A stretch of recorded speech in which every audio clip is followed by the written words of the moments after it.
هذا إنك الصومالي هدانا بلتين نقول عاي فيريا وحين نقول عاي دت سمنا هرت الله نقضي ولا إن بابي دقالة قيم يا أخلاق واحدا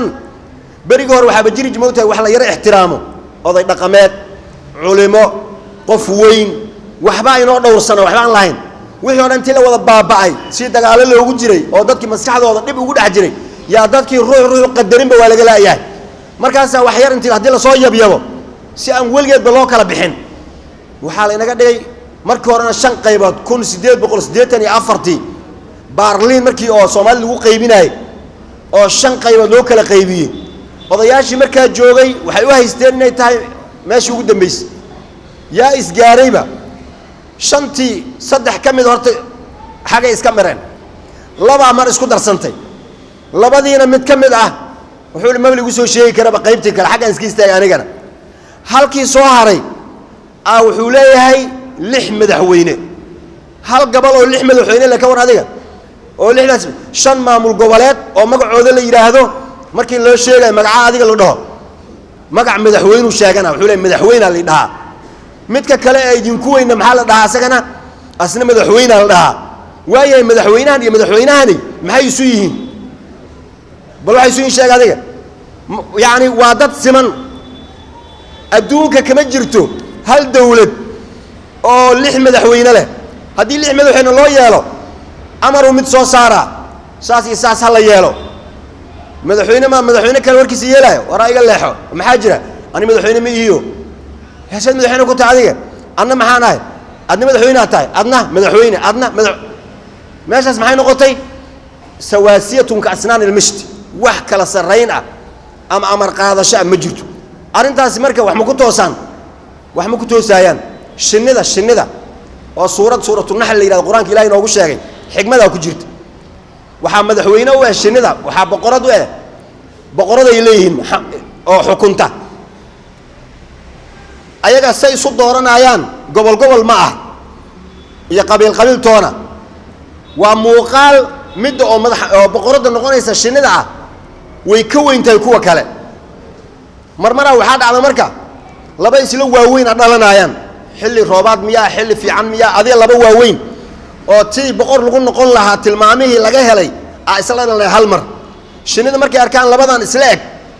way ku wareerayaan keen madax u noqon lahaa makanay aade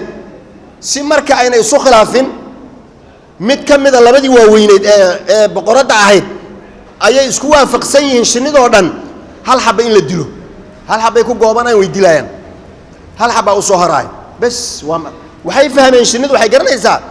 laba haday noqdaan ciidankiya kala jabaaya wal iskhilaafaya meel ay ku soo dhacayaan shinnidii asaas bini aadam waxa u maleeyay marka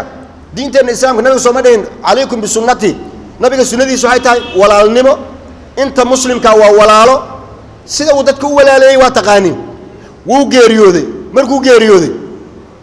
meesha waxa soo baxay nabigi meesha uu ka baxay dadkii waxay ku noqotay sadma yaani waa la qaadan waay nabigi yaa dhintay wax sahlan ma ahayn abu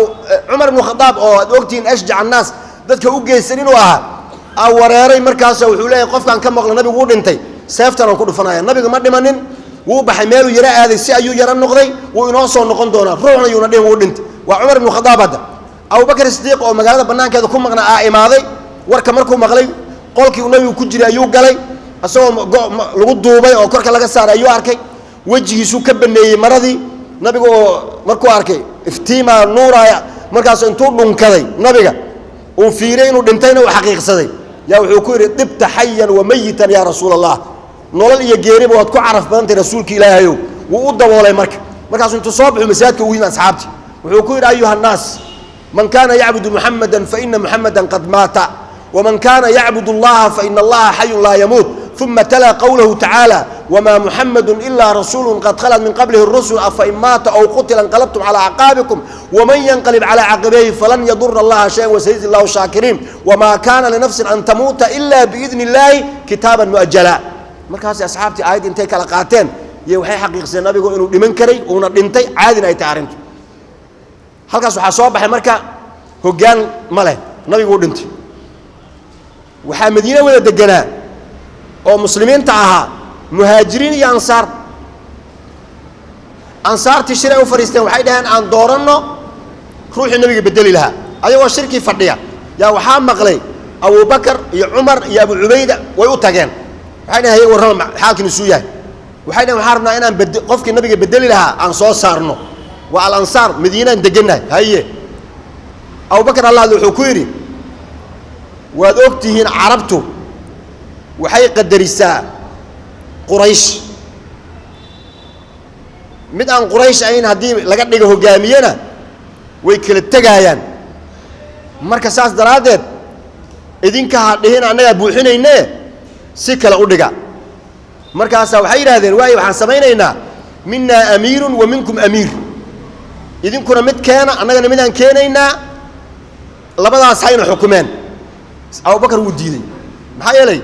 haddii laba qof la yidhahdo hay xukumeen haye kana wuxuu ka socdaa ansaar kana wuxuu ka socdaa muhaajiriin labadana ina xukunta haddii la dhaho waa laba soo ma aha laba haddii kan amruu soo bixina kan amruu soo bixina wuxuu yidhi saas ma aha naxnu alumaraa'u wa antum alwusaraa wuxuu yidhi madaxdu ma qaybsanto amiirku halun buu ahaan karaa idinku waxaad noqonaysiin wasiiro wasiir waxaa waa kaalmeeye waa in la helo ra'si meel dadku ay u laabtaan ay ka amar qaataan oo hal waa in la helo waa ilaa fawday noqonaysaa bes sidii cumar soo booday wuxuu gacanta keen abubakar gacanta ka qabtay markaas wuxuu ku yidhi haye beecaan kula galaaya abu cubaydana gacantuu saaray ansaarna way ku waafaqeen waxay dhaheen bes abubakar sidiiq noo noqo isla markii nabigu weli lama duugiyaa bannaanku yaallaa weli way imaadeen masaajidka waxay dhaheen arrintaas ka warrama dadkii ayaa ku raacay abubakar laga dhigay khaliifata rasuulillah intaas maxaa la diidayaa haddii madax la'aan la noqdo waxaa la isku khilaafayaa nabiga goormee la duugaa dadku hadday sinmaan koo wuxuu leeyahay nabiga hal isla sugo dadaa soo socda hadda lama duugaayo koo wuxuu leeyahay nabiga maa bannaanka ku haynaysin aan duugno waa in la helo marka qof go-aan gaaro yidhaahda berriyaa la duugaayaa inta kalena ay ku raacaan abubakaraa la doortay abubakara waqtigii la duubi laha xadiday ayadoo la iswaafaqsan yaha nabigii la duugay intii janaazadii lagu tukaday marka fiir ummaddu saasay u baahan tahay innaga laakiin waxaan ugu dhacay sidii andolos ku dhacday aan sheegayno oo kale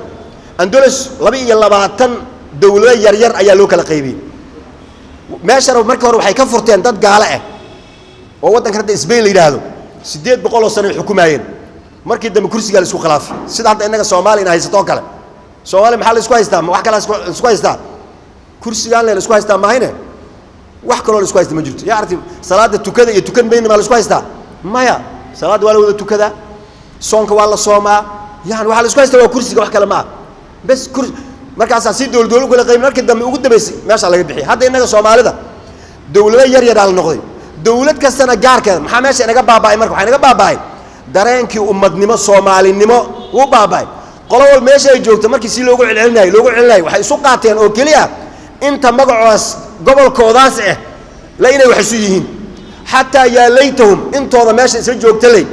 hadday wax isu ahaan lahaayeen oo isfiicnayn lahayn maxaa ka dhicilaa qabiil walba oo Soomaaliyeed meesha uu joogo ayuu isku rafaadsan yahay bal kulli soo wada fiir adiga mid aan isku rafaadsanayn ma jiro meeshii looga bixi lahaana oo ummadnimo ah qarannimo ahna waa ka waa la isu diidan yahay lama soconayo waxa inoogu daran marka maanta xalka waxaan ka sugaynaa oo warkooda la maqlaaya niman la yiraahdo beesha caalamka meesha inay gaarsiiyeen fiiriya innagu waxba isuma ogolin isma dhageysanayno isma maqlayno laakiin waxaan maqlaynaa warka ay soo saaraan kuwa la yiraahdo beesha caalamka hadda bariyahan maxaa socday 8 Febraayo meeshii lagu gaaro horta aan halka gaarsiino waxaad u malaysaa ciyaaraha Yurub oo la dheelay oo kale inay tahay oo Talyaaniga wuxuu khatar ku yahay hal gool hadduu kala hormaro difaac xirana difaac la iska xirtay marka war aan hore u soconno oo doorashooyin hal la galo oo saan yeela maya inta ka baxday maya way jirtaa hebelow saan la yeelo saa u suga 8 Febraayo hal la gaaro si loo riixay 8 Febraayo la gaaray waxa loo maleynayay garsooriga Talyaaniga 8 Febraayo markii gaalo ciyaartii 9kii fiid ciyaartu way dhamaatay Soomaaliya kala taga loo maleynayay 8 Febraayo la gaaray waxa la sugayay marka maxaa la sugayay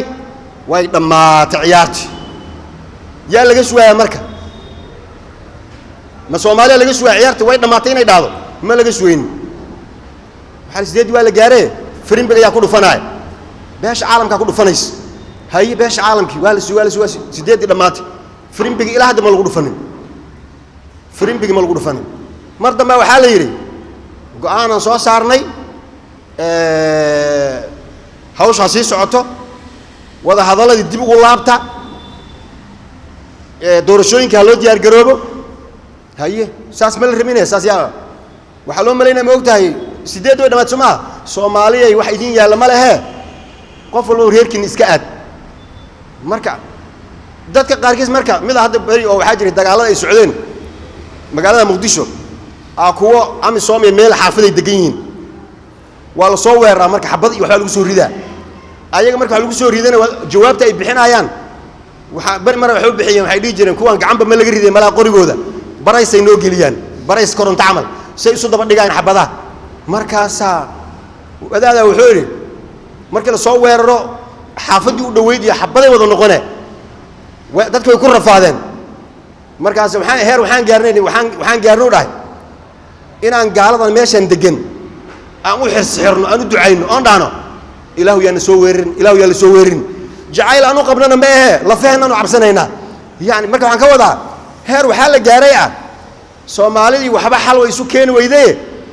bal beesha caalamku waxay dhahdaan ka war sugno kaanahum warka ayna dhahayaan sida ay dadka Soomaalida u qaadanayaan oo la yaabiyo goormaan halka gaarnay nabiga sallallahu alayhi wasallam ducooyin u ducayso waxa kamid aha markii oo Daif intuu aaday ay soo diideen ay soo dhagax tuureen ay rafaadiyeen ya ducooyinku akhri waxa kamid aha Allahumma ilayka ashku da'fa quwwati wa qillata hilati wa hawani 'ala an-nas ducadaas markuu akhriyo wuxuu yiri ilaahayow ila man takiluni horta ilaahu yaad igu ogtahay aniga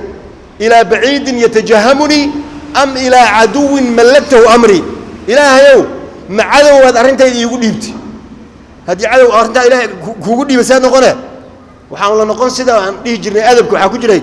laba mukulaalood oo isku khilaafay gabal yar oo hilib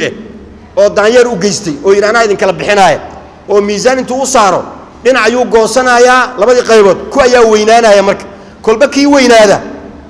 yuu soo qabanaya wuxuu leeyahay hada kabiirun kana weyn wuu goos markuu kan kale ku dari maayo asaga cunaya hada kabiirun wuu goosanaya markuu kan ka goosto kii kale weynaanaya marka intii uu saaraya yareed asoo wax ka soo reebay kii kale oo weynaaday uu soo qabanaa hada kabiirun kana weyn hadana kii hadana goosana wuu ku celina hadana kii markuu ku celiyo kana weynaanaya kii hadana uu noqonaa hada kabiirun ilaa markii dambe uu ka dhameeyay mukulaliisa uu fiirsanayeen hiribkii dhan daayarka cunay markaas ilaadii noo qaybiyaan ku dhaanay ma naga cunmaan ku dhaanay walaala iskhilaafay saana wax loo qaybiyaa u dhahay walaalo hadii wax soo galaan waayaan waa laga dhex bixiyaa hadda inaga wadankeena Soomaaliya in la inaga dhex bixiyaan ku dhownahay Kenya soo badeen inta iska sheegatay waxa ninka xoog weyn horta waxanaaqa Kenya waxa inaga xoog weynta iska dhigtay way naga ana iska leedahay waaye dacwo bal hal geeyay meeshaas markasta oo dacwo dib loo dhigo hal hadda waxa soo dhajiyeenba adinka bad maxaa ka sheegaysaan dhulaaba iga maqan maani dhul Soomaali dhul iga haysata ma Soomaali aad Kenya dhul ka haysata intay ka soo xisaabaysaa horta marka dhul dheegaas buula xaawadan way ka soo xisaabaysaa u maleena hadii marka hore laga qabsan la dheelaha Gaarisa iyo gadaalna geey oo dadka Soomaali waaye aan ka wada hadalno ma kuwaas ma batirnaysaba kuwaas hadii iska dhaafay kuwaas hadii miliyad kuwaas Kenyaati caadi ah war Kenyaati ma Soomaali waaye af Soomaali ku hadlayaan qabaylka Soomaaliyeed oo dhan meesha degan Soomaali waaye oo testerooda haystaan Soomaali soo idinku ku qorama ID kaarka maxaa lagu qoraa fiir Soomaali ayagu ma iskala qaadi ma ogi dadka kale Soomaaliduna hal qabiil isku yihiin hadda Kenyaati ID kaarka markay bixinayaan markii mesela qowmiyadka la qoraayo Kikuyu iyo Hebelo iyo tribe markii qabiilka la soo gaaro tribe-ka Gaarisi dadka jooga dhan weydiiyay tribe maxaa ku qoran dhab Soomaali tribe-kaaga Soomaali waay macna qabiilkaaga Soomaali waay adi maxay isu qoqobeen marka oo isu findhi celina Soomaali yaa ka sii tahay Hebelo yaa ilaa waxay geynayaan adeerkiis agtiisu geynaa war madaxa kor u qaadanimayo oo kor u Soomaali anahay kor soo kaca adiga almuhim dawladda yar ah waa wax la inoogu tala galay dawladdu gurman kartana male dawladda yar hadii hadda mesela ya koonfur galbeed weer lagu qaaday kuwan kale waxay dhahaan koonfur galbeed ma laha anaga maxaa naga galay hadii la maqlo Puntland weer lagu qaaday anaga maxaa Puntland naga galay hadii Jubbaland lagu oo maxaa naga galay Jubbaland yaan ruux u naxayada meeshii berigooda ka aan jirtay yaa Soomaali ahay hadii la soo gaaro marka waxa la rabaa intii dib la isugu laabto sidaan inama bixinaysay cadow aan wax ka suweynana haduu adiga gacanta kugu haayo oo waxaan wax ka suweynaba ay noqoto beesha caalamku maxayna dhahday beesha caalamku waxay ku dhigay waa la yaqaanaa waxa ku dhahaysan iska ahaada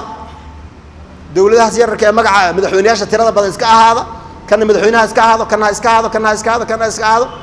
ciidamadan idin jooga intaasoo sana iska joogeen hadda mar dhow waxa la doonayay ma loo kordhinaya ha loo kordhiyo maxaa yeelay ma laga maarmo ila goorma waligeed jugjug meeshaada joog leh oo waxa rafaadaya marka oo ilmihii qurbaha aadayna yani la gaalaysiinayo kuwii gudaha joogayna ay ku rafaadayaan waxa khasaaraya baabay waa Soomaali ugu dambaystan waxay rabaan inay dhahan sidii Andalus oo kale wax Soomaaliyeed ma jirtee dawladaha dariska iska kala raaca qabaa'il meelada deganaatiin waa idin dhamaatay taas marka intayna dhicin koor waxa rabaa walaaltinimo in lagu baaqo war Soomaali meel ma kala aadayso inagoo isnacab intaan isla joogi lahayn inagoo isjeclaan isla joogno maxaa dhulkan Ilaahay nagu wada abuuray meel laga aaday ma jirto oo la dhiman kara le moogiye marka saas daraadeed waxa dan inoo ah saas marka waxaan soo qaadanay ninkii muuminka ah ee aal fircawn oo nay musaxiligiisa qoomkiisa la wuxuu ku yiri qoomkaygiiyo wada fiican ay intusaaya wadada fiican oo tusay wuxuu ka bilaabay horta adduunyadu fahamsi adduunyadu wuxuu yiri waxay tahay wax kale ma inma hadhihi alhayatu dunya mataa wa in yara raaxa umadan hadda maxay ku baabaaday isku dhamaysay wa adduunyo bas wa adduunya hadii lagu siiyo xataa Ilaahay wuxuu ma uutiitu min shay'in فمتاع الحياة الدنيا وهو البهدل وسيو ما دافيسو إن الدنيا تاع مدحوين هذه لقى دقوا لا بقف منه قنيس هل قفلة دهانة مالت سيحانة وتسوتوسله ضدكم أنت عنا للعنا وح يكد وانتهي ما جرتوا مركب إحساس وان قيمة العين ولا تنين ناوعين يا الله يسكون لاينين يا الله يسكون خلافين عقل كرك عن هلا سمايستو وهكذا مركب الله سبحانه وتعالى كبر ينا وما إنه خير كإنه فهم سيو جود هان مركب قفل بينه قات دور كيسوا وناق إلا جوض الشقاية كنتم خير أمة أخرجت للناس يعني وحاتين دو وناقسن تأمرون بالمعروف وتنهون عن المنكر كلكم راع وكلكم مسؤول عن رعيته نفط هذا كبلو إلكا كحجسي صومالي لأنه قذب هذا خير كشقاء جعيل كشقاء وناق كشقاء حقد يأور نعيب يدد اسكدر وحي ترى يسمجرته هلا فافي النبت قليدا ولا التنمدا صومالي مركا يصبها طوال أركتين أبارة هداي دعان هداي دعان قبل أن قبل أقر مني نمجرته صومالي ميل مكلا جرته marka xogaayada siyaasadda marka odayaal siyaasad si isuga haysta ha u malaynina meesha ugu dambeysay loo kala tagay Soomaali ma kala tagayso waa dad ehel ah waa dad walaala waa dad wada jira waa isdhibayaan ma ogiye yani dad macnaha hataa dagaalka isdagaalayaan adduunku uu inala yaaban yahay oo waxa jira hada Suudaanta waxay ahaan waqooyi iyo koonfur kuwa dhaxdhaxaadin jiray intayna kala gooyin koor waxay yiraahdeen markay isu imaadaan Suudaantaas noocaas ciidamo waxa la keenayaa agfa fariista wafdigooda waxa laga yaabaa inay isku soo boodaan oo way isdagaalsan yihiin isku xanaaqsan yihiin marka waa la kala istaaga oo hayim xarabta adiga wax ku soo qoro yani ilan way isdagaaleen Soomaalida loo imaana gaaladii hatta way wareereen waxay yiraahdeen Soomaali markay isu keeno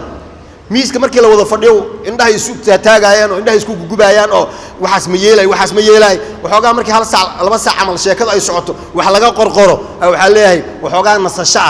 break time aan qaadano shaah iyo kafee iyo hal soo cabo soo dadka hadda isdagaalsana oo askar in loo keenay kala cilsama intay gacanta isqabsadaan ay xaq shaakoood cabayaan way iska soo jeedin hadaad waray waran bareerkiisa ay ahayn miska wani oo dadka ciyaarta ka daayo marka Soomaali isma dagaalsanidina wax kala meeshan yaale walaalaatihiin intaad ka daysaan wadanka ciyaarta iyo rafaadka tartiib isu imaada saad shaah u wada cabtaan kursigan u qaybsada walaal noqdo wadanka nabadgelyo inuu qaadaayo colaadan iyo khilaafkan iyo buuqan waa lagu sii rafaadaa moogi wax natiijo laga ma gaaraaye waqti la inooga qaadan dhalinyarada gaar ahaan inay saa u fahmaan rabaayo wax qabiilo is haysta ma jirto maxay yeelay qabiil inuu sinaysan waxa ku tusaysa qabiilkii naftiisa is dagaalay laba ilma adeera axbad isku dhufatay way is dagaaleen way is jireen marka taas xataa way u jeedaan qabiil ma sheekadu waa tala xumo ay dad ku tala xumoodeen oo u baahan dadka aqliga oo saaxiibka inay kala celiyaan marka wax uqdad oo dadkan la isu geliyo oo la isugu rafaadiyo meeshan ma yaalan ilaahina wuxuu ilaahay fattaqullaha ilaahay ka cabsada وأصلحوا ذات بينكم مشية وأطيعوا الله ورسوله إلهي رسولك سأطيع شرط يا كحر لكن إن كنتم مؤمنين هذا المؤمنين تين هذا المؤمنين أهينا صادون تانير إذا كدين تعالى ربنا آتنا في الدنيا حسنة وفي الآخرة حسنة وقنا عذاب النار ربنا لا تزغ قلوبنا بعد إذ هديتنا وهب لنا من لدنك رحمة إنك أنت الوهاب وصلى الله على سيدنا محمد